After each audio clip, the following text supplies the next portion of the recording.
નમસ્કાર મિત્રો આજની વિડીયોમાં વાત કરીશું દેશ અને દુનિયાના સુપરફાસ્ટ સમાચારની। સૌપ્રથમ વાત કરીએ તો પીએમ મોદીએ નવા ટર્મિનલ બિલ્ડિંગનું ઉદ્ઘાટન કર્યું છે।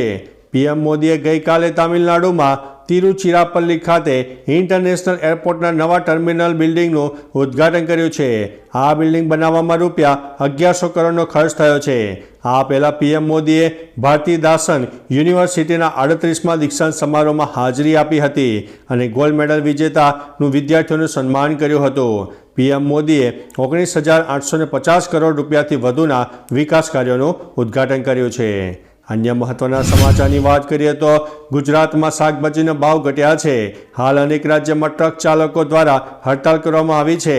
ટ્રક ચાલકોની હડતાલની અસરને કારણે રાજ્યમાં શાકભાજીના ભાવમાં ઘટાડો થયો છે। રાજ્યની હોલસેલ શાકભાજી માર્કેટમાં શાકભાજીની આવક વધારે જોવા મળી છે, પરંતુ ટ્રક ચાલકોની હડતાલને કારણે શાકભાજીના ભાવમાં ઘટાડો જોવા મળ્યો હતો। શાકભાજીના હોલસેલના ભાવ 400 રૂપિયા હતા, તેના ભાવ 160 રૂપિયાની આસપાસ થઈ ગયા હતા। અન્ય મહત્વના સમાચારની વાત કરીએ તો દુષ્કર્મ આચરનાર આરોપીને આજીવન કેદની સજા।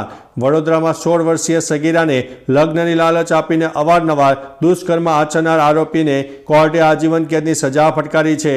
વડોદરાના વારસિયા પોલીસ સ્ટેશનમાં 15 જૂન 2020ના રોજ આ સગીરે ફરિયાદ નોંધાવી હતી। આ કેસની ગંભીરતાને જોતા વડોદરા શહેરમાં દુષ્કર્મના આરોપીને સેશન કોર્ટે આજીવન કેદ અને મદદ કરનાર આરોપીને 20 વર્ષની સખત કેદની સજા ફટકારી છે। આ ઉપરાંત સગીરાને વળતર ચૂકવવા પણ કોર્ટે આદેશ કર્યો છે।